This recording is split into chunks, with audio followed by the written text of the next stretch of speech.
Vamos a iniciar con nuestro foro de Educación Superior y Formación Docente. En el mismo nos acompañan José Luis Imaín desde Argentina, Alberto Arene desde El Salvador, Daniel López Estefoni desde Chile, José Brito de Ecuador y Mayreli Martínez de Ecuador. En este foro tendremos como moderador a Patricio Gijón, quien es miembro de Fundación Fidal, abogado en libre ejercicio profesional y consultor legal.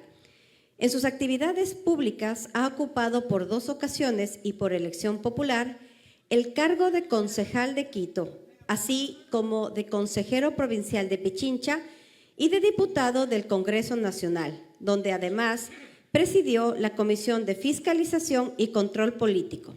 En la actualidad conduce el programa de opinión Poder Ciudadano en la cadena Telesucesos de Quito. Bienvenidos a todos.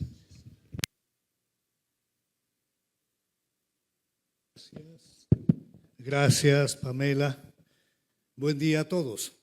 La Fundación Fidal, a lo largo de sus 25 años, ha trabajado en varios proyectos de enorme trascendencia e impacto en la educación regional. Y hace 6 años desarrolla ferias educativas que incluyen extraordinarias conferencias y paneles con profesionales del más alto nivel. El tema que abordaremos el día de hoy, que abordarán los académicos invitados, es educación superior y formación docente. Están junto a mí Daniel López Estefoni, doctor en Ciencias Biológicas, rector, vicerrector de universidades chilenas, consultor internacional, director del Instituto Interuniversitario de Investigación Educativa de Chile.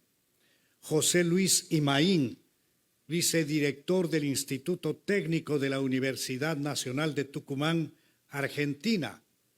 José Brito, asesor educativo y pedagógico, director de varios niveles educativos, ex subsecretario de Fundamentos Educativos, asesor académico de la Universidad Laica Eloy Alfaro de Manabí. Está también la doctora Mali Martínez, licenciada en Educación, mención inglés como lengua extranjera, magíster en Enseñanza de Lectura y Escritura, PhD en Educación. Y Alberto Arene, representante de la Organización de Estados Iberoamericanos, OEI, en El Salvador, consultor del Banco Mundial y de otros organismos internacionales. Les doy la más cordial bienvenida. El tema está planteado: educación superior y formación docente. Vamos a hacer 2 rondas de 4 minutos cada una de ellas, y luego vendrán unas pocas preguntas. Comenzamos y concedo el uso de la palabra a Daniel López Estefoni. Muy buenos días. Agradezco a Fidal el privilegio de poder plantear a ustedes un qué y un cómo, desde mi punto de vista, centrales para el desarrollo de esta relación entre la educación superior y la formación docente. Es evidente que para enfrentar el desarrollo de la educación no basta una solución, sino que son múltiples las barreras, múltiples los problemas, y tenemos que abordar muchos de ellos. Pero quiero llamar yo la atención en un qué primero, casi abandonado. Solo como referencia les diré que hace bastantes años, más de 10 años atrás, tuve la oportunidad de ir a Finlandia en el momento peak de su presencia en los rankings internacionales, donde quería ver qué es lo que había pasado con aquella política implantada en los años 70 de formar pedagogos investigadores, que en nuestros países latinoamericanos estamos en discusión. Ellos ya lo tenían hace 50 años, en el privilegio social que tenían los maestros y maestras, en los grados de autonomía, en la duración de los ciclos educativos. Y pedí asistir a una clase. Fui a varias clases en realidad, y me encontré con que lo sobresaliente era el rol de la maestra. y finalmente le pude preguntar a ella qué había sido lo más importante para llegar a una clase espléndida, una clase perfecta que había enfrentado a niños de educación básica. Y me dijo, mire, el punto central no es tanto lo que yo aprendí directamente o los sistemas selectivos al ingreso en la formación pedagógica, ni las condiciones en las cuales nosotros vivimos como pedagogos, que son las equivalentes a la de un médico o de ingeniero. El tema central al que yo le doy la mayor importancia es la calidad de mis profesores en la universidad. Ante eso, uno debe preguntarse si el tema de los formadores de formadores, es decir, aquellos que toman el talento, la vocación de quienes quieren estudiar pedagogía, está respaldado suficientemente por los niveles de desarrollo de nuestras facultades de educación, de nuestros departamentos o institutos que se dedican a la investigación educativa, a enfrentar los temas que desconocemos en educación para prestarle solución y para la formación de los docentes. Y pienso que es un tema que ha sido prácticamente abandonado en América Latina. Si se comparan los estándares de desarrollo que hay, por ejemplo, en investigación educativa, incluso los estándares de formación avanzada en educación están muy por debajo de las áreas médicas, ni que hablar de la medicina clínica, de las ingenierías o incluso de especialidades que han tenido un desarrollo importante en los últimos años en América Latina como astronomía. De manera tal de que yo planteo de que lo que tenemos que enfrentar es precisamente esto, el tema de la formación de formadores, independientemente que existan otras variables. ¿Y el qué? ¿Cómo enfrentarlo? Con la exigencia transformadora de la investigación educativa. La investigación educativa suple, sobre la base de evidencia, de niveles altos en la exigencia por pares internacionales, la improvisación. Reemplaza el tomar decisiones sobre la base de convicciones que no están basadas en hechos reales o en evidencia, sino en la práctica aprobada por pares respecto a esta situación. Nosotros en América Latina tenemos fuertes déficits de la investigación, apenas somos el 4% de la investigación mundial y más aún en investigación educativa, que está por debajo de la investigación total. Creo que esos son un qué y un cómo que tenemos que abordar de manera prioritaria para aportar al desarrollo educativo. Muchas gracias. Gracias a Daniel López. Concedo la palabra a José Luis Imaín. Muchas gracias. Realmente una alegría poder compartir con tantos colegas docentes, directivos, este panel y celebrar que en este debate que planteamos sobre la formación docente y la educación superior, ayer escuchaba atentamente a la ministra de Educación sobre los complementos y las modificaciones que estaba haciendo y decía qué importante poder conectar lo de Rosalía en el 94, lo de Alegría en el 2024 y lo que está planteando Daniel. Cómo en la formación docente vamos a empezar a incorporar paralelamente a las metodologías de investigación, la metodología de aprendizaje que deben tener nuestros docentes, la inteligencia socioemocional, la cultura de valores, porque todo ese conocimiento, si es que no lo cimentamos en una cultura de valores que respete la idiosincrasia del lugar, que respete la identidad cultural de nuestros educandos, va a ser chicha con limonada. Creo firmemente que es necesario complementar a la formación técnica rigurosa una cultura en valores y antes de venir hice una pequeña investigación para recuperar, por ejemplo, ¿cuáles eran los valores principales de las culturas mayas? ¿Conocen? Respeto por la naturaleza y el medio ambiente. ¿Les parece pertinente. Reconocer la dignidad de cada persona y su misión única en la vida. La importancia de la gratitud, la cooperación y el servicio a la comunidad. Esos eran valores principales de la cultura maya. Fíjense cómo subyacen en lo cotidiano. Nuestros docentes deben conocer esa formación, esa cultura de valores, para que todo lo que van a aprender y a formarse para tener estudiantes y profesionales de excelencia sea respetando el eto cultural.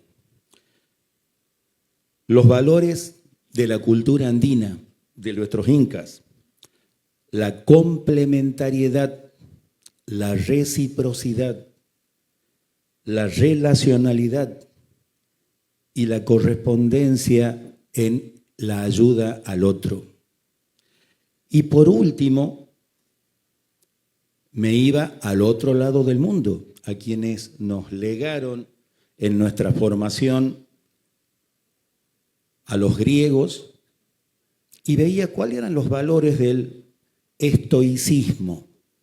Y el estoicismo plantea 4 valores: coraje, sabiduría, justicia y templanza. Creo que esta complementariedad se hace necesario para que en la formación de nuestros docentes y en la misión de nuestros profesores encaje en la cultura que nos da esta identidad. Muchas gracias. Gracias a José Luis Imaín. Concedo el uso de la palabra a Alberto Arene. Muy buenos días, agradezco a Fidal esta invitación y ha sido un gusto estar por primera vez en mi vida en Ecuador y ser tan bien cariñosamente atendidos. Tal vez yo sea de los pocos que no son educadores aquí, aunque comencé mi vida profesional como profesor, soy economista y analista, y voy a dar un enfoque tal vez un poco diferente de los factores que, en mi opinión, afectan este proceso y la relación entre la revolución tecnológica y la educación superior. De la 4ª a la 5ª revolución científico-tecnológica, la globalización y la educación superior. Las revoluciones industriales hasta ahora han sido 4. La primera, la del carbón en 1765, la segunda, la del gas en 1870, la tercera, la electrónica y nuclear en los años 60, la 4ª revolución industrial, el Internet y las energías renovables a partir del 2000. Las 4, a medida que descubrimos diferentes fuentes de energía y más tarde tecnologías digitales, todo el panorama del mundo moderno se ha transformado una y otra vez. A medida que continúa el desarrollo del Internet industrial de las cosas, la tecnología de la nube y la inteligencia artificial, un mundo virtual se fusionará con el mundo físico. El mantenimiento predictivo y los datos en tiempo real conducirá a decisiones comerciales más inteligentes para una miríada de empresas en todo el mundo, iniciando de hecho lo que ya se está llamando la 5ª revolución industrial. La globalización, la 4ª revolución industrial y el cambio de época.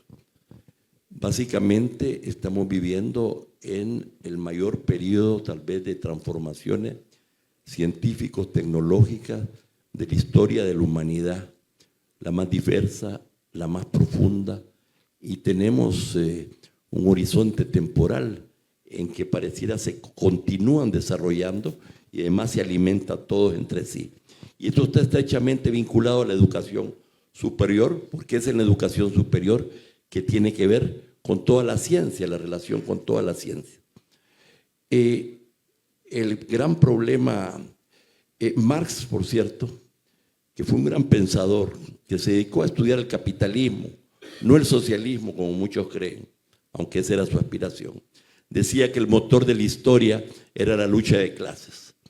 Yo creo que el motor de la historia es precisamente las transformaciones científico-tecnológicas, pero también la lucha de la humanidad por mayor justicia, por mayor acceso a la educación, a la salud, a la lucha por la protección del medio ambiente, a la lucha por los valores humanistas.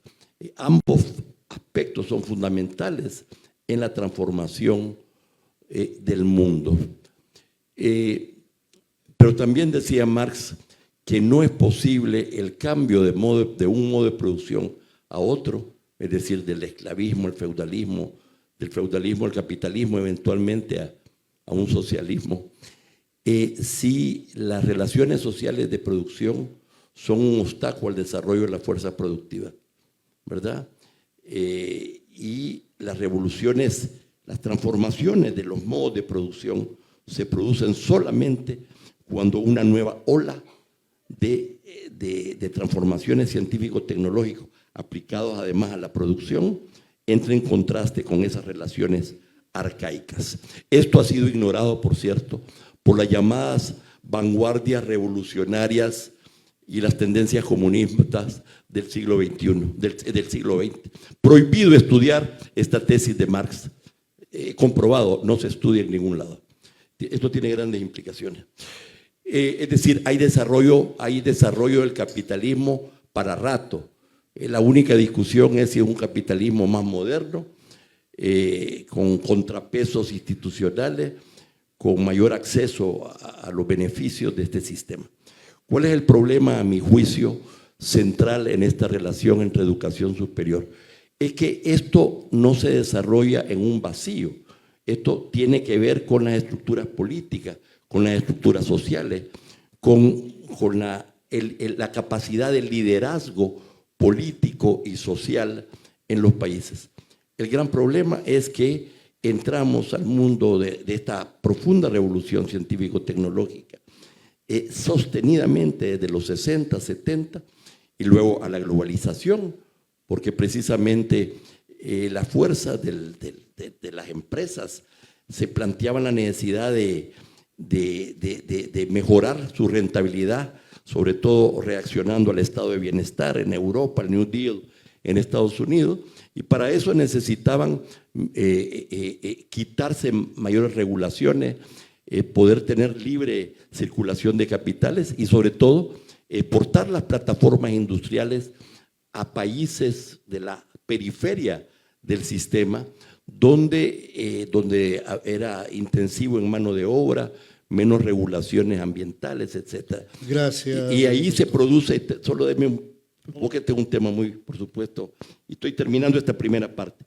Ahí se produce precisamente el genio de Deng Xiaoping con la industrialización, el desarrollo de Taiwán, los tigres asiáticos, Corea del Sur, ciertamente México, con los tratados de libre comercio a partir de los 90, que desarrollaron sobre todo la zona norte. El gran problema que yo veo es que el entendimiento retardado, el compromiso estratégico con el entendimiento retardado, el tortuguismo reumático en la comprensión de la realidad del liderazgo político en general en muchos de nuestros países y de liderazgo social a veces, ¿verdad? De sindicatos que defienden intereses particulares y especiales, no todos, pero que son una retranca. Entonces, para venir a entender las vocales, ¿verdad? Cuando venimos a entender las vocales, ya el mundo está movido, ¿verdad? Además, y con esto voy a terminar, cuando la comprensión de la realidad no es libre, es negociada en las instituciones, en la política, en el poder, y siempre son los más conservadores, los menos desarrollados intelectualmente, los que ponen los vetos y se negocia. Entonces siente en función de los vetos del mínimo común denominador, ¿verdad? Eso siempre sucede así. Y entonces eso limita las posibilidades de avanzar más rápido. Ahí vemos las brechas cada vez mayores entre el mundo desarrollado y el mundo subdesarrollado por un liderazgo político y muchas veces social absolutamente mediocre y retrasado. Y esto, por supuesto, se traduce en los ministerios de educación, en los directores de educación superior, muchas veces en los liderazgos de las universidades. Esta sería mi primera parte. Gracias Y perdónenme, sí. al doctor Alberto Arene. Les pido de la manera más comedida que dentro de los 4 minutos de esta primera parte hagamos nuestra intervención. Tenemos una programación definida. Concedo el uso de la palabra a Mali Martínez.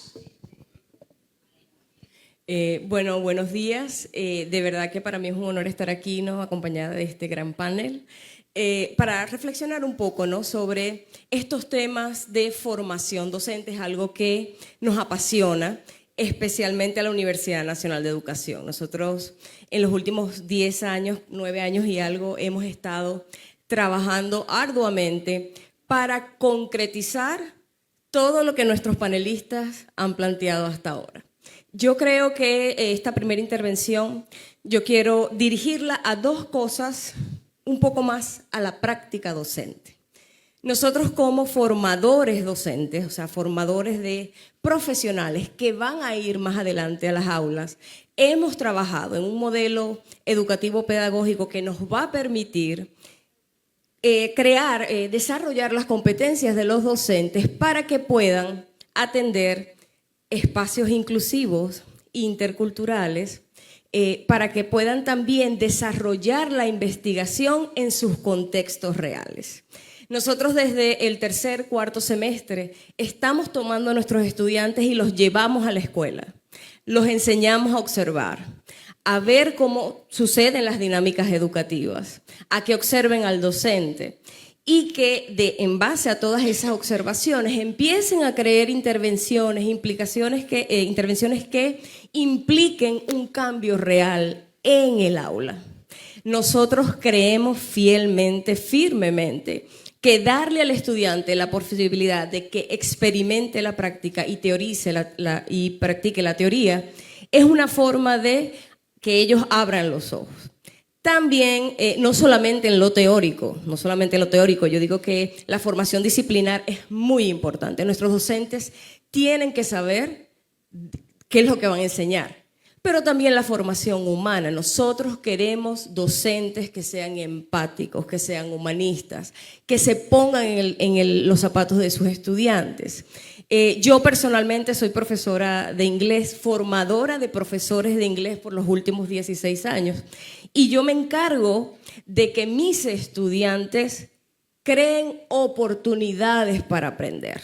Ese es otro punto que yo quiero tocar en esta intervención, que la educación superior, más allá de formar en la disciplina, debe formar a estos docentes que van a ir luego a las aulas a crear oportunidades de aprendizaje y también oportunidades para ser mejores seres humanos. En este sentido, yo creo que lo que se está estado haciendo pues, a nivel nacional y regional apunta a la formación de profesores con una calidad humana. Finalmente, pues, esto se traduce, yo fui jurado de algunos proyectos, ¿no?, de este concurso de estudiantes, y esas iniciativas que tenían esos estudiantes sobre crear papel, sobre crear snacks saludables para combatir la obesidad, son producto de un profesor que había detrás y los motivó a participar en esos proyectos. Entonces, la formación docente yo creo que tiene que estar dirigida ahí. Siempre a desarrollar el área disciplinar, pero también a desarrollar estos aspectos afectivos que más adelante se van a transformar en cambios sustanciales de esos estudiantes. Nosotros, yo siempre digo esto, si nosotros podemos cambiar no estamos cambiando a todos los niños del mundo, pero podemos cambiar el mundo de un niño, porque ese es nuestro rol. Muchas gracias. Muchas gracias a Mali Martínez. Ahora escucharemos a José Brito. Muy buenos días. En primer lugar, quiero plantearles una pregunta: si educación superior implica educación universitaria, es decir, si universidad implica superior. Eso para mí es un primer problema que dejo planteado. Segundo, estoy pensando qué decir en 3 minutos, 30 segundos que tengo, y quiero recordar a Karl Popper, y creo que esto falla en toda la universidad. En primer lugar, que somos seres imperfectos, somos falibles, no importa la fuente del conocimiento que se defienda, sea el uso de la razón, sea la intuición, sea la experiencia directa o algún contacto o abducción extraterrestre o hasta divina, ¿sí? Porque en eso nos hemos pasado peleando 25 siglos y ninguna de esas fuentes es garantía de seguridad y de verdad. Entonces, primero, pues reconocernos que somos seres falibles, que quizá yo esté equivocado y ustedes tengan la razón, pero es muy fácil que todos estemos equivocados. Y a partir de eso, creo que en las facultades de formación de maestros no se ha escapado y ha entrado con mucho más crisis modas. Se educa con modas, con tiempos. Y si me permiten, en un minuto establecer ciertos procesos de estilos de pensamiento que ha influenciado en todas las actividades humanas y también en educación. Primero hablo de la modernidad, hija de la Revolución Francesa, donde fundamentalmente lo que se aspira es a la ciencia, a la libertad, a la autonomía y a una verdad absoluta buena para todos. El estilo de inteligencia que se busca es el estilo cognitivo. No está todavía acabado ese modelo. Fruto de la Revolución Industrial surge el constructivismo del lado de la estética. Sí, pues si una foto me sale a mí en 2 minutos, ¿por qué voy a estar haciendo retratos en 2 años? Y entonces surge la necesidad de la expresión subjetiva, del surrealismo, de todo eso, y aparece de la mano lo que hoy se llama un nuevo platonismo materialista, que es el constructivismo. Y es de moda. Y no hay institución y no hay ser humano, sobre todo en ciencias humanas, que si no se declara constructivista es un hereje y es alguien que debería ser quemado en la hoguera. Pues no lo soy, y por muchas razones. Porque el constructivismo aprecia mucho el racionalismo, es decir, el proceso interno, que es más psicología que epistemología, y por lo tanto cree que solamente aquello que el niño elabora en forma la más autónoma posible, a eso llamamos conocimiento. Y yo digo, ¿para qué las escuelas? Si eso es así, ¿para qué las escuelas? Ahí sí el profesor es visto como algo que tortura. Y tercero, y este paradigma es estético, se habla de creatividad, se relativiza todo. Todo vale, la ciencia es un cuento más, ¿no? Y todos estamos igual a la par, y el niño, el joven, el estudiante universitario es comparado con los científicos y académicos de vanguardia y de punta.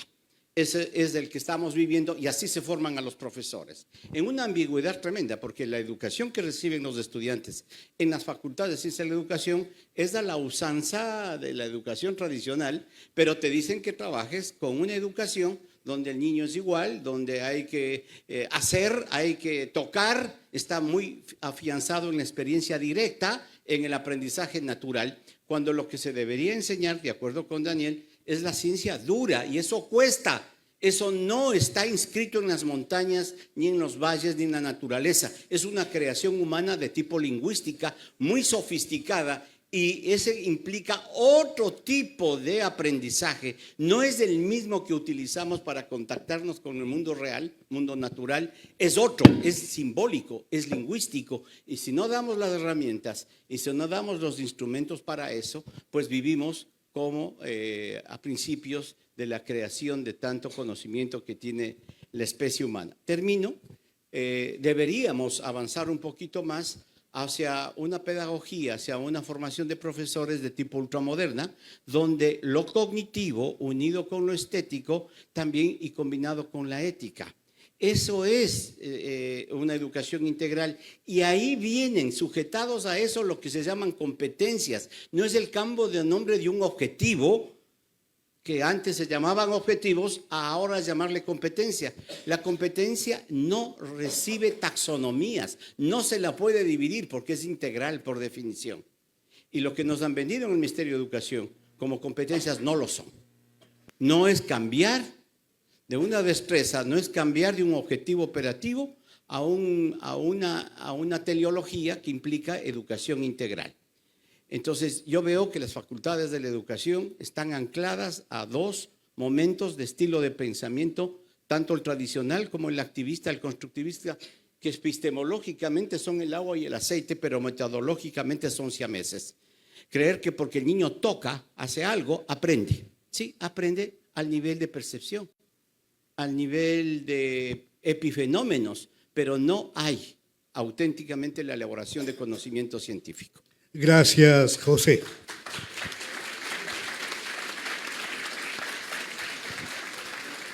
Daniel López subrayó la importancia de formar pedagogos investigadores.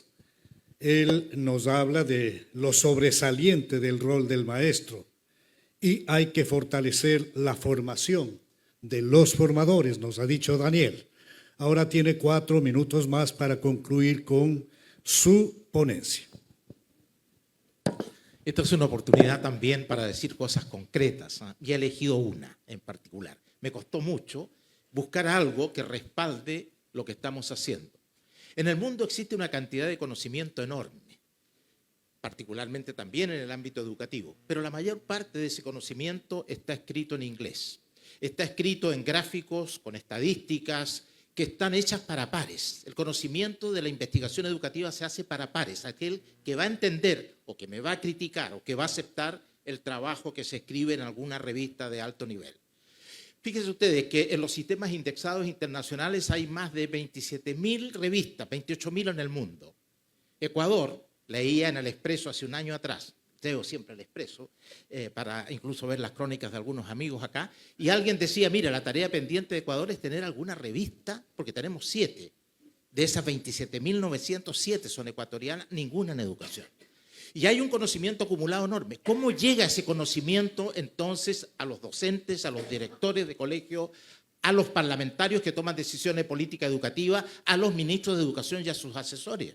Es un mensaje abstruso que está ahí y que no se usa. Entonces, lo que quiero decirle en 2 minutos es que hemos construido una idea que me encantaría que replicáramos en América Latina. Una revista que lleve ese conocimiento científico, escrito por científicos, pero de otra manera, que en 3 páginas logren traducir su ponencia, su artículo que ha sido puesto en la mejor revista del mundo, para que eso llegue a los tomadores de decisiones. Y cuando yo digo tomadores de decisiones, me refiero desde el presidente de la República hasta las personas que están haciendo la práctica de enseñanza-aprendizaje en la más humilde escuela de nuestros países.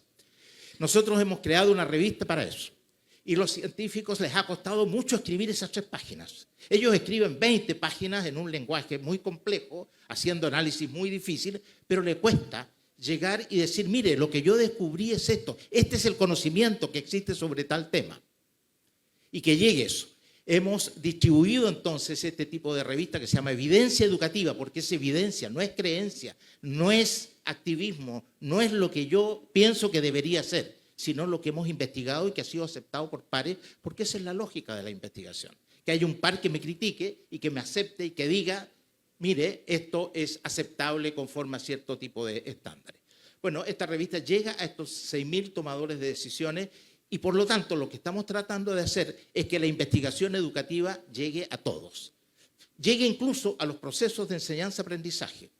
Existe una cantidad increíble de conocimiento sobre los aspectos que a veces nos parecen tan importantes. Yo siempre cuento como anécdota que desde la Comisión de Educación del Parlamento se me solía llamar y me preguntaban, oiga, ¿usted sabe de si existe algún conocimiento sobre tal tema? Sí, le decía yo, hay muchísimo sobre ese tema. Lo único que está en inglés, está escrito de una manera que va a ser difícil que los parlamentarios accedan a ese conocimiento. Ah, no, muchas gracias entonces. Muchas gracias. Entonces yo ignoro ese conocimiento y empiezo a tomar decisiones en política pública, a evaluar políticas públicas sin el conocimiento que existe en el mundo. Imagínense si eso ocurriera en medicina, si eso ocurriera en ingeniería, si eso ocurriera en otras áreas como la biotecnología o la biología molecular, hoy día a propósito de las vacunas y de otras naturales. Yo digo que esa es una tarea. Y saben ustedes, en América Latina no existe ninguna revista que transfiera el conocimiento de la investigación a nuestros maestros y maestras, a nuestros estudiantes, a nuestros parlamentarios, a nuestros políticos y a nuestros directivos universitarios también. Y por lo tanto, yo pienso que esa es una tarea pendiente para todos nosotros. Muchas gracias. Gracias a Daniel López. José Luis Imaín nos hablaba de fortalecer la cultura en valores para recuperar el respeto por la naturaleza, reconocer la dignidad, la importancia de la gratitud y el servicio a la comunidad. Tiene el uso de la palabra. Muchas gracias.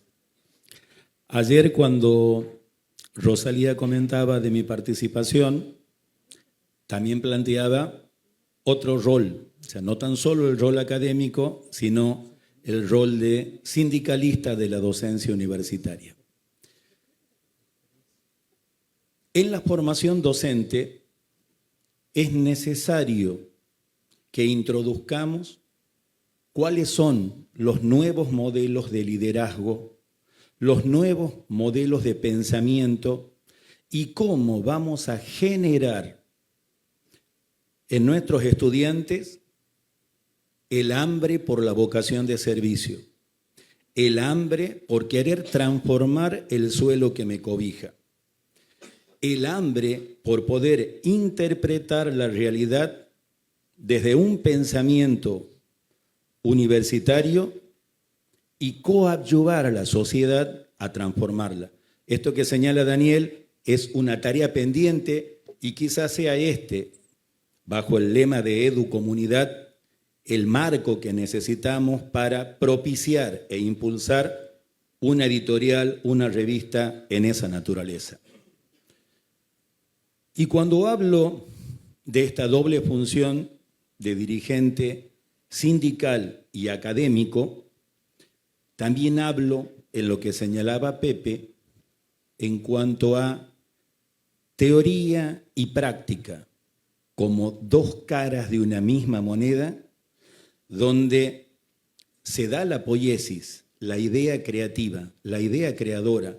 Ahora, los docentes, los educadores, estamos a la altura de poder enseñar a pensar a nuestros estudiantes, a nuestros docentes, cuando hablamos de formación de formadores, para que no sea mi proyección en él, sino para que mi vocación docente, mi vocación de investigador se traslade a ese ser y lo haga carne.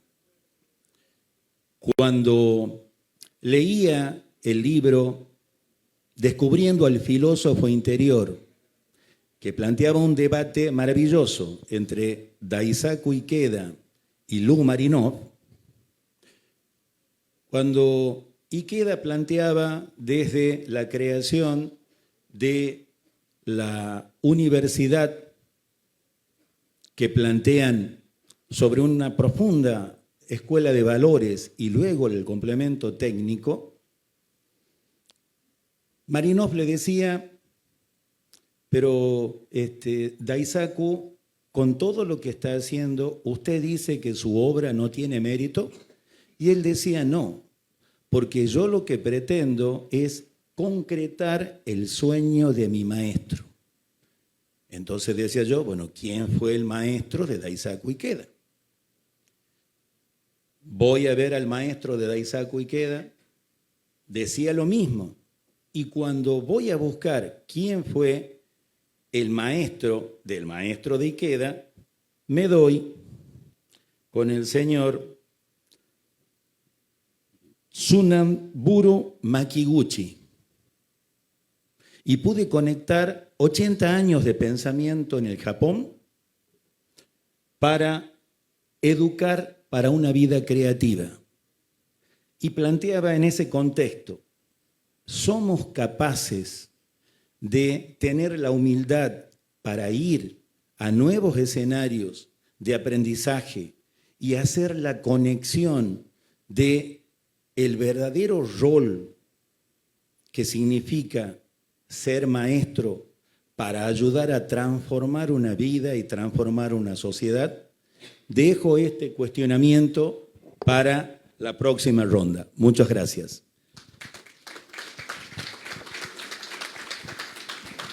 Alberto Arendt nos habló de las distintas revoluciones hasta llegar a la quinta revolución, que nos ha traído los mayores cambios y herramientas que deberán ser usadas de forma adecuada, recordándonos además la relación entre la política, la ideología y el avance o retroceso de la educación. Le concedo el uso de la palabra. Tiene 4 minutos. En este marco globalizador y de revolución científico-tecnológica permanente, la tesis central en este mundo es: dime cómo te insertas en la globalización y en la nueva revolución científico-tecnológica y te diré si vas a progresar o te va a ir muy mal como país. Fin de discusión, ¿verdad? El tema de vas a exportar gente porque no creas las condiciones para crear empleo y oportunidades, como el caso del Triángulo Norte de Centroamérica, sin hablar de la Venezuela chavista y el éxodo de 8 millones de personas. O vas a insertarte a la globalización exportando bienes y servicios de cada vez mayor valor agregado y con niveles de productividad mayor que están íntimamente relacionados con la evolución del salario y de los ingresos de la población. Esa es la discusión. Y si no haces la tarea, pues vas a seguir cada vez más retrasado. Esto me lleva al caso de El Salvador, una de las dictaduras militares más viejas del mundo. Resultó que cuando avanzábamos en el proceso de industrialización por sustitución de importaciones en los 60s y 70s, habiéndose creado las bases para eso en los 50s, llegó la Texas Instruments y comenzó a desarrollar una serie de productos, chips, etc. Pero fuimos tan mediocres que nos sumimos en una guerra de 12 años que nos causó 80,000 muertos, 500,000 desplazados y el éxodo de mucha población, la tercera parte de la cual vive en Estados Unidos, Canadá y Australia. Al terminar la guerra y fundarse la paz democrática, fueron acuerdos fundacionales de la democracia, llegó Intel, ¿verdad? Con mucho interés, porque El Salvador se decía que El Salvador era como, o podía ser como el Japón de Centroamérica, Little El Salvador. Y entonces resultó que cuando llegó no habían los ingenieros, no había la formación humana capaz de responder a los requerimientos de Intel. Entonces se fueron a Costa Rica, que Costa Rica venía con una tradición de educación mayor, habiendo abolido el ejército, y lo que hicieron fue invertir en educación y salud, y ahora en mucho medio ambiente, y han creado una industria turística muy importante. Y ahí se quedaron, y eso transformó la economía costarricense y atrajo a muchas otras, dijéramos, industrias ciertamente vinculadas a esta transformación digital.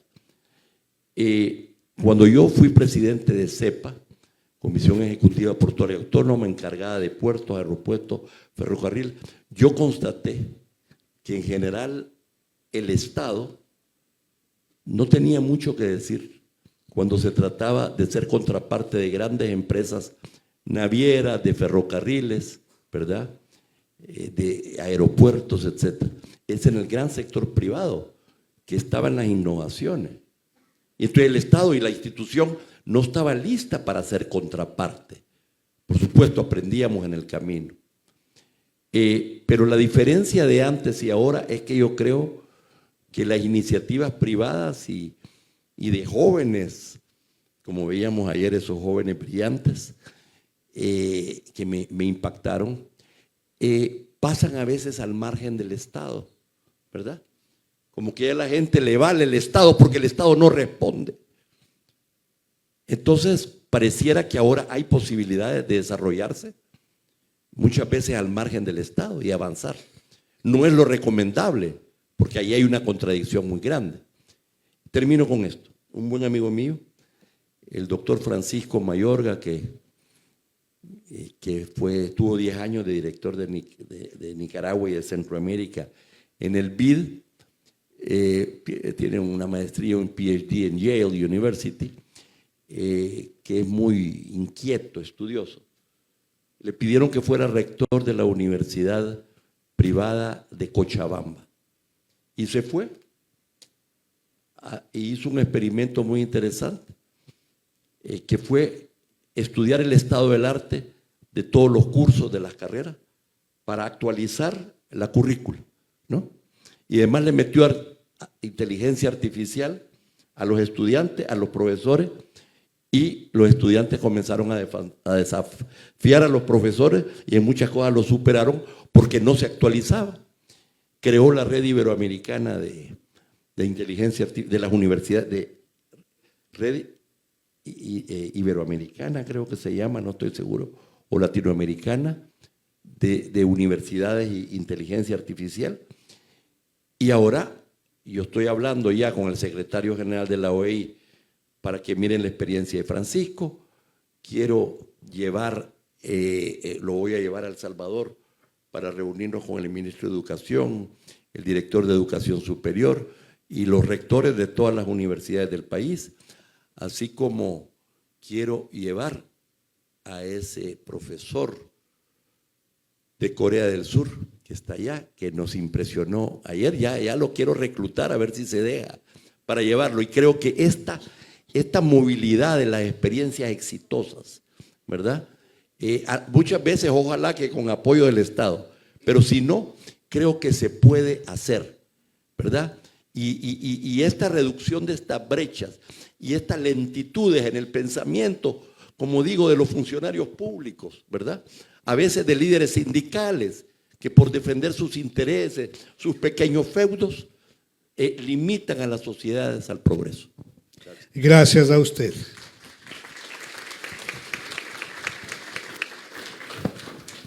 Mali Martínez trabaja en un modelo para que los docentes aprendan a investigar, buscando cambios reales en el aula. El tema debe ir más allá de lo teórico, nos ha dicho. Tiene 4 minutos. Muy bien, muchas gracias. Bueno, yo quiero comenzar mi reflexión indicando un poco que, si bien es cierto, nosotros seguimos modelos pedagógicos y modelos de pensamiento que persiguen que el estudiante sea independiente, que aprenda en medios sociales a través de la interacción, eso no quiere decir que el profesor no hace nada y que lo deja hacer. Nosotros como docentes, al conocer cada uno de las corrientes y los modelos pedagógicos que existen, podemos ser eclécticos, podemos tomar lo mejor de cada modelo para crear ambientes de aprendizaje que sean de beneficio para esos niños, ¿no? Obviamente, nuestra bandera es el aprendizaje centrado en el estudiante. Nosotros estamos formando a docentes que tengan esa claridad, que sepan que la clase no es de ellos como docentes, la clase es de los estudiantes. Es muy interesante, las corrientes decían también de las tendencias, es cierto, ¿no? Nosotros nos vamos moviendo, en este momento tenemos programas de posgrados que ya son completamente en línea, ya no hay oferta casi presencial de 4º nivel, por ejemplo, vamos con la tendencia. Sí, es verdad, tenemos que seguir en cómo nos montamos en este barco de la globalización. Y yo creo que esta formación ecléctica, que un profesor, que un maestro sepa cuándo aplicar el conductismo, y me perdonan, herejía, ¿no? Conductismo, herejía, cuándo aplicar el constructivismo, cuándo aplicar el flipped classroom, cuándo aplicar el cognitivismo. Si el docente conoce esto, nadie va a venir a decir, yo soy constructivista, pero yo lo que hago es que los niños hacen una lista de palabras. Entonces, ahí es donde está la debilidad. Si yo como docente conozco realmente lo que es ser constructivista, cognitivista, ecléctico, yo puedo crear cambios en el aula. Obviamente, yo hablo más como un poco más pedagoga. Yo vivo con mis estudiantes. Tengo 16 años viendo mis estudiantes y siendo ejemplo. Yo no me imagino, a veces me llegan estudiantes después de la graduación, después de las tesis, profe, muchas gracias. Y uno no se imagina el cambio que uno como docente hace en esas vidas que toca en cada año escolar, en cada asignatura, en cada materia. Uno puede hacer la diferencia, ¿no? En este caso. También al final ya quiero reflexionar un poco sobre las nuevas tendencias tecnológicas. Muchas veces satanizamos, ¿no?, un poco la inteligencia artificial. Creo que ya no queda muchos docentes satanizando la inteligencia artificial, pero todavía hay. Y nuestro rol como formadores es enseñar a nuestros docentes en formación a utilizar estas herramientas de forma ética, de forma inteligente, para apoyar nuestro trabajo como docentes, ¿no? Darles la oportunidad a estos docentes en formación que puedan empoderarse con el conocimiento tecnológico y que lo puedan aplicar en cada área disciplinar, ¿no? Nosotros realmente tenemos muchas iniciativas en la universidad, tenemos los semilleros, tenemos los proyectos de investigación, los proyectos de vinculación, que devuelven de forma, no digamos que inmediata, pero retribuyen a la comunidad todo lo que nosotros en estos ambientes de formación docente desarrollamos con nuestros estudiantes. Yo creo que la bandera en la formación docente debe ser crear y desarrollar docentes críticos y que manejen pues todas estas corrientes y estos modelos pedagógicos. Gracias. Muchas gracias. José Brito nos ha hecho apuntes sacudiendo un poquito el auditorio. Él dice y pregunta, ¿la ciencia es un cuento más? Los profesores se forman en una ambigüedad tremenda, sostiene José. Se debería enseñar la ciencia dura. ¿Cómo? Complementando la idea anterior, yo diría que en los paradigmas tradicionales imperaba una versión potente del profesor, de la enseñanza. El profesor sí era la fuente del conocimiento porque no habían los recursos que hoy tenemos. A duras penas, unos muchachos de varias edad, divididos por unas paredes a que llamaban aula, así comenzó la escuela. Ahora tenemos una infraestructura muy sofisticada, pero los recursos también abundan y el profesor ha pasado a segundo plano. Y también con esta revolución de los niños y del rey y el niño, la paidología y todo eso, resulta que ahora el niño solo le requiere al profesor como un escenógrafo, como alguien que arregla las bancas, arregla el ambiente y pues tienen que ahí descubrir o inventar que no son procesos iguales, pero ahí va la cosa, en forma independiente y autónoma en el niño. Inclusive el Ministerio de Educación establece claramente la poca intervención de los profesores en la educación inicial. Y el nombre escenógrafo lo ha tomado de los manuales del Ministerio. Entonces, ese papel, pero los resultados no dan. Y claro, ahí sí es el responsable el profesor.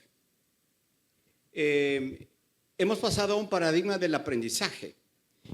Ayer alguien lo mencionó, me gustó el término que lo dijo, creo que era el vicerrector de la Universidad Bolivariana, no era usted, sí, que habló de apropiación, que es el término correcto. El mundo de la ciencia, de la tecnología, de la literatura, del arte, ya existe. No lo tenemos que inventar, y si no, pregúntense ustedes todo lo que ustedes conocen. Lo que tienen en sí, lo que han aprendido, ¿es original de ustedes? Porque si no, debería estar lleno de patentes de este salón. Sin embargo, es la herencia que hemos aprendido, interiorizado, aprendido con H intermedia. No hemos aprendido las características externas, descriptivas de los objetos. No, hemos aprendido sistemas complejos, herramientas para decodificarlo y de variada índole. Entonces, el asunto es ¿para qué van los niños a la escuela? Y como dice Julián de Subiría, oiga, ¿qué hay que enseñar en la escuela? Y él sabe contestar lo que no está en Google, porque los recursos abundan. Ahora con la inteligencia artificial, que inclusive nos prepara las complejas tareas que nos mandaban el profesor, nos preparan ya. Entonces, ¿cuál es el rol del profesor? Y la pregunta es, pasamos de un paradigma de la enseñanza a uno del aprendizaje. Ahora el foco es el estudiante, es el centro de todo. Pero ¿para qué aprende? ¿Para qué van los niños a la escuela? Si fuéramos coherentes con las propuestas de autonomía e independencia en el aprendizaje, las escuelas sobran, están de más. Pero nos hemos peleado años y años para que las escuelas tengan mejores condiciones, los profesores sean más reconocidos y no dan los resultados. Es que el problema también es un error centrarse en el aprendizaje, porque el aprendizaje es un medio. ¿Qué es lo que buscamos? Que con el aprendizaje los chicos puedan hacer, pensar, sentir, tener mejores posibilidades de lo que entraron. La escuela posibilita que los alumnos hagan algo, piensen algo, sientan algo mejor. Y entonces las escuelas, sobre todo de la teoría del aprendizaje, esta sí del aprendizaje con H intermedia de Vygotsky, dispone que si no hay escuela, si no hay alguien más capaz que proponga algo a los estudiantes, no se da el desarrollo, la capacidad que todos pueden ir más allá de su estado inicial. La escuela actual debe estar centrada en el desarrollo. El problema es que sigue anclado al desarrollo biológico, al crecimiento madurativo, a la edad. Nos clasifican en la escuela como que fuéramos pollos o animales. A cierta edad todos los niños tienen que aprender lo mismo y de la misma manera, a pesar de que entendemos que hay unas diferencias astronómicas, aun cuando fueran gemelos los niños. Depende mucho de la interacción con los otros. Entonces, hay que pasar, bien, la escuela de la enseñanza, el profesor era importante, la escuela comienza a nacer así. Pasamos a la escuela del aprendizaje, donde el profesor es la última rueda del coche. Del respeto al profesor hemos pasado a la demanda. Y ahora, pues lo que tenemos que hacer es, sí, en la escuela tiene que aprenderse mucho y de la mejor manera, pero ¿para qué? ¿Para qué? Y el principal componente de la respuesta es la finalidad de la escuela tiene que discutirse. Estamos centrados solo en el cómo. Las metodologías activas, las metodologías que... Toda la educación y toda la formación de profesores y todos los cursos que hace el Ministerio de Educación es cómo. No se preguntan el para qué. Está predeterminado. Como que todos estamos de acuerdo para qué van los niños a la escuela, ¿no? Y el trabajo consiste en cambiar los nombres. Para finalizar, la cívica tiene que ver con la moral, pero no con la ética. Ese es un problema de un relativismo brutal que ha caído en el Ministerio de Educación. La cívica tiene que ver con la moral. Nos sirve a los ecuatorianos y no a todos. Pero no tiene nada que ver cuando hablamos de ciudadanía mundial o de ciudadanos para otros países. Cuando hablamos de ser humano para los demás es la ética y no la moral la que debe trabajarse. Gracias, José. Lo que plantea José nos lleva para alargarnos un par de horas más, pero la coordinación del evento nos ha dado la posibilidad de hacer una ronda de 2 minutos para tener la posibilidad de concretar una idea específica. Vamos a cambiar el orden y le pido a Alberto Arene que use exactamente los 2 minutos.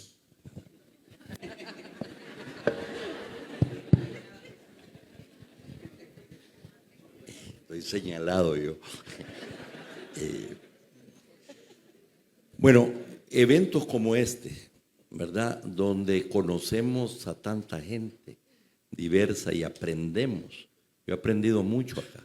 Y además nos relacionamos con gente que tiene mucho que dar y que transmitir. Me parece que es una forma muy concreta, ¿verdad?, de avanzar en estos desafíos.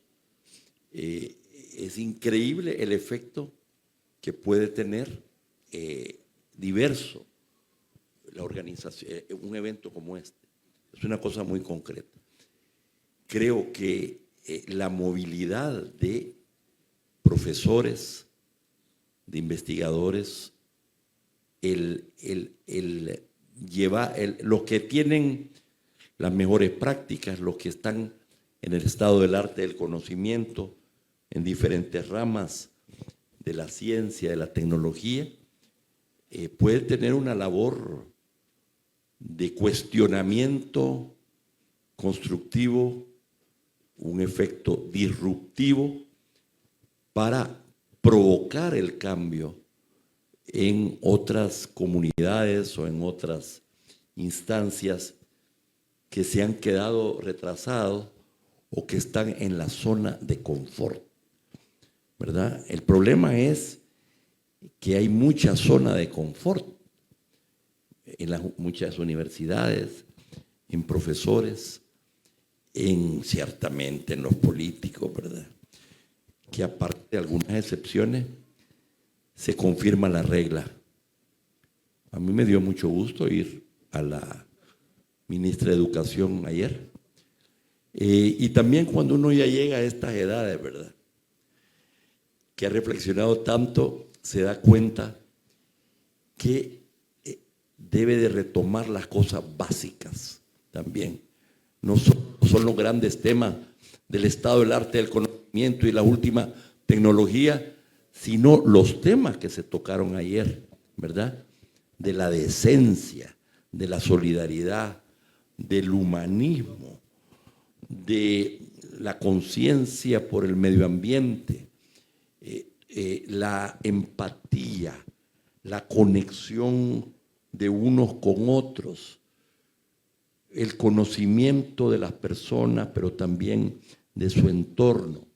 Si no se avanza en esto, ya después es muy difícil construir el edificio de conocimientos y de actitudes y de valores, y la gente se tuerce en el camino.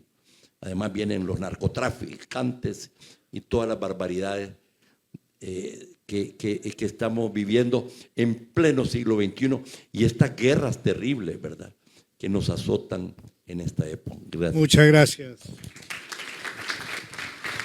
Gracias, Alberto. Tiene la palabra Mali Martínez. Bueno, sí, para ya ir cerrando con los temas, ¿no?, de esta mañana, que han sido bien enriquecedores e interesantes.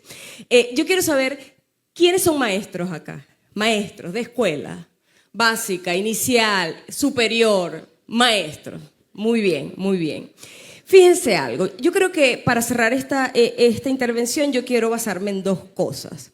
La primera, compartamos nuestras buenas prácticas. Yo creo que FIDAL ha sido un espacio para que nos encontremos todos y digamos, esto me funciona, esto no me funciona ya. Esto me funciona a nivel inicial, esto me funciona a nivel de educación básica. Yo creo que el docente, y nosotros estamos llamados a eso en la UNAE, debe aprender a compartir sus prácticas. Yo no sé, los profesores de inglés dicen que nosotros somos algo diferente y nosotros tenemos esa cultura, vamos a decirlo así. Nosotros compartimos qué es lo que nos funciona en nuestra clase. Aunque las clases son pues mundos diferentes, compartir las buenas prácticas puede ayudar a aquel profesor que está cansado, que no sabe cómo resolver un problema dentro de su clase. Ese sería, ¿no?, la primera. Y la segunda, yo les voy a dejar un tip pedagógico por acá a los maestros que nos acompañan hoy en día. Hablábamos de las diversidades, que las clases son diferentes, que los niños son diferentes. Tome un contenido de su clase. Profesor de matemática, de inglés, de literatura, de física. Presente su contenido y dele la posibilidad a sus estudiantes de presentar esa actividad, ese conocimiento de diferentes formas, unos escribiendo, otros hablando, otros dibujando. Y se va a dar cuenta del cambio en la dinámica de su clase. Tenemos que empezar a darle un poquito más de diversidad, de creatividad a nuestros estudiantes. Buenos días.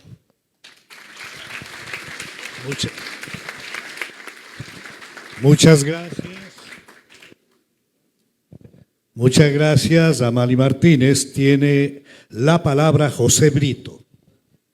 Hace 30 años aproximadamente, lo mencionó Rosalía el día de ayer, hicimos una propuesta, la primera propuesta de reforma curricular, cuando se acababan los planes y programas que venían. Y la primera reforma curricular, y me costó mucho explicar lo que era curricular. Y se establecieron 3 ejes o 3 dimensiones fundamentales: lo cognitivo, lo afectivo, y ahí ha habido una diferencia con los hermanos de Subiría. El uno les llama expresivo, el otro les llama axiológico, y yo les llamo con un neologismo que es praxitivo. Es decir, en esos 3 ejes. Y el eje principal es el desarrollo de la inteligencia. Ya pensábamos hace 30 años que había que la gente aprovechar los talentos originales para desarrollar paz. Y esos 3 ejes se desarrollaban en lo que es la lectoescritura, la lectura, sobre todo la lectura, el desarrollo del pensamiento y el desarrollo de valores. Al año de haber hecho la propuesta vino la reacción y la contrarreforma, que se llamó Reforma Curricular Consensuada por Destrezas, en el marco del sistema conductista de las operaciones concretas y de las destrezas. Ha durado hasta ahora. Yo no creo que hayan 10 reformas. Se han hecho retoques de eso, como inclusiones, inserciones, y coger las mismas destrezas de siempre y agruparlas todas en un párrafo enorme y llamarla competencias. Yo creo que ya es tiempo, ya ha pasado 30 años, yo no sostendría ya esa división, pero sí propondría que frente a las cantidad de opciones que uno tiene, uno debería preferir lo bueno para la enseñanza, para la persona. En eso concuerdo mucho con Howard Gardner, en que dice: ningún profesional llega a ser bueno profesional, sino previamente ser buena persona. Es una condición para ser profesional. Y las universidades estamos centradas en la profesión, ¿sí? En esas destrezas que se requiere profesionalmente. Lo bueno a lo malo es preferible. Eso podríamos llamar la bondad. Y la que se encarga de estudiar la bondad es la ética. El primer eje fundamental del currículo para ahora me parece que es la ética. Segundo, es preferible, ¿sí?, la verdad a la falsedad.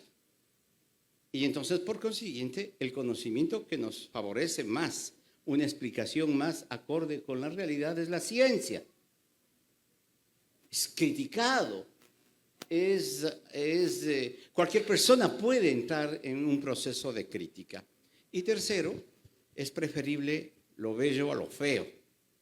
Y entonces tenemos que trabajar también en la dimensión de la estética. Bondad, verdad, belleza podrían ser ejes que animen ahora, comenzando por las facultades de ciencias de la educación, por las facultades de pedagogía. No es lo mismo, pero en este momento da igual, porque de lo contrario las cosas van a seguir. Gracias a José Brito. José Luis Imaín, por favor. Muchas gracias. Pregunto, entre todos los maestros que levantaron la mano, ¿tengo algunos maestros de enseñanza práctica? 1. ¿Sí? Bien. ¿Quiénes están en la rama de la técnica o las ciencias exactas? Levanten la mano. Bien. Entonces, cuando nosotros trabajamos y formamos personas que van a tener responsabilidad civil y penal, no es lo mismo. No podemos dejar librado al pensamiento general toma de decisiones que implican acciones donde va la responsabilidad civil y penal de quien pone la firma. Esto es algo que quiero rescatarlo y que es muy importante que lo tomemos desde el nivel inicial hasta el nivel universitario, que las carreras que tienen responsabilidad civil y penal necesitan un fuerte contenido de lo técnico, de lo riguroso de la ciencia, del soporte de la ética y cómo vamos a ayudar a que se inserte ese futuro profesional en el mundo del trabajo. Voy a compartir una idea proyecto que está acá. Este es un proyecto pedagógico en la rama técnica y que cuando lo trabajamos con mis docentes, porque soy jefe general de enseñanza práctica en el Instituto Técnico, le decía, yo quiero que mi estudiante cuando se presente en Escania tenga un pie puesto dentro de la empresa en la entrevista con el director de recursos humanos. Me decían, José Luis, está muy buena tu idea, pero ¿cómo la hacemos? Bueno, le digo, ese es tu problema. Ahora vamos a trabajar juntos. Entonces decidimos hacer llaveros, donde en esta pieza hay por lo menos 9 procesos en lo que se llama un torno de control numérico, un CNC, donde el estudiante a los 17 años aprende a programar para que ese torno reproduzca la pieza. Entonces, cuando a él le pregunten, ¿usted sabe manejar el torno? Él saca su colección de llaveros y dice, póngame a la par del torno. Si nosotros no trasladamos la autoestima y la confianza en que él sabe hacer, ¿cómo certifico competencia? ¿Cómo certifico habilidad y destreza si él va a tener responsabilidad civil y penal por lo que hace? Un tema importante para considerar. El segundo tiene que ver con economía circular. Maestro de fundición, generamos llaveros. ¿Con qué están hechos? Con latas de aluminio, latas de gaseosa. Hacen el diseño en impresión 3D, molde perdido y desarrollan. Esto genera un proyecto con los estudiantes que le llamamos proyecto IDEAS. Innovación más investigación, más desarrollo, más economía asociativa, más sostenibilidad y más solidaridad. Con eso se pagan entre el 30 y el 40% de su viaje de estudios, reciclando en la práctica y aprendiendo que pueden ser hacedores y transformadores de la sociedad para tener un mundo mejor. Y eso, en el campo de la técnica y en el campo de la ciencia, debe ser uno de los motivos para nuestros formadores en todas las aperturas de la economía y del nuevo pensamiento.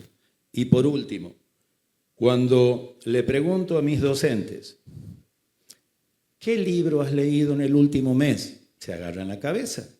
¿Por qué? Porque parece que la formación docente terminó. Entonces le digo, ¿leíste La crisis de la narración? Del amigo Byung-Chul Han. No. Hablamos, como decía Pepe, del mundo de la información para rescatar el mundo de la narración. ¿Leíste Infocracia? El gobierno de la ciencia digital hoy, que está en pleno debate, donde la inteligencia artificial es un tema. Entonces, esto va para la reflexión. Y por último, este librito que me permitió entrar a la Sociedad Argentina de Escritores como escritor social. ¿Por qué? Porque es la redacción de nuestro convenio colectivo de trabajo, el primero de la Argentina y el primero de América Latina, donde los docentes nos organizamos desde la formación para poder generar condiciones para que podamos acceder a formación de posgrado, de especialista, máster o doctor gratuitamente y no tenga que el docente pagar para mejorar su condición de calidad, sino que es responsabilidad del Estado y de la organización sindical coadyuvar a que mejoren los números del sistema educativo en su conjunto. Muchas gracias. Muchas gracias. Cerramos el foro con la participación de Daniel López Estefoni. Ojalá podamos replicar en nuestras instituciones, en distintos niveles, esta iniciativa fantástica de FIDAL, de tocar un tema tan crítico como la relación entre la educación superior y la formación docente. Hay en nuestros países un debate extendido sobre los requisitos que tienen que tener los docentes para ingresar a carreras pedagógicas, pero creo que el acento debiera estar más bien en el conocimiento, para ser consistente con lo que he señalado. Cuando se trabaja el tema de la educación superior, como en cualquier otro nivel educativo, hay 3 elementos centrales que hay que revisar: los formadores, los estudiantes y los recursos de distinta naturaleza, económicos, físicos, de información. Y eso es lo que tenemos que ver en la educación superior que forma a los docentes. Y quiero aprovechar lo último para cerrar con un tema que a mí me parece crucial para lograr que tengamos más conocimiento. No copiar modelos extranjeros, copiar a lo mejor buenas prácticas, adaptar buenas prácticas, pero sobre todo tener conocimiento, porque sin conocimiento no vamos a poder mejorar la educación. Y hay una dimensión que a mí me parece que también ha abordado FIDAL, al haber un premio iberoamericano, que es la dimensión internacional. Tenemos que promover estadías postdoctorales. Hay mucha gente que saca doctorado, pero después nunca ejerce como doctor. Y las estadías postdoctorales en América Latina están muy limitadas. Hoy día estamos generando una iniciativa para generar estadías postdoctorales y esperamos comunicárselas, oportunidades para trabajar en un ámbito iberoamericano, en experiencias que han trabajado los canadienses, sobre todo en materias, por ejemplo, de formación superior, ya sea en cursos doctorales o postdoctorales itinerantes, que vayan en los distintos países. Tenemos que buscar iniciativas que promuevan este conocimiento, que levanten la información que tenemos respecto a nuestros propios procesos, desde el aula hasta las políticas educativas nacionales o supranacionales para mejorar definitivamente la educación. Muchas gracias. Agradezco a los 5 expositores y pido al auditorio que les despidamos con un cálido abrazo.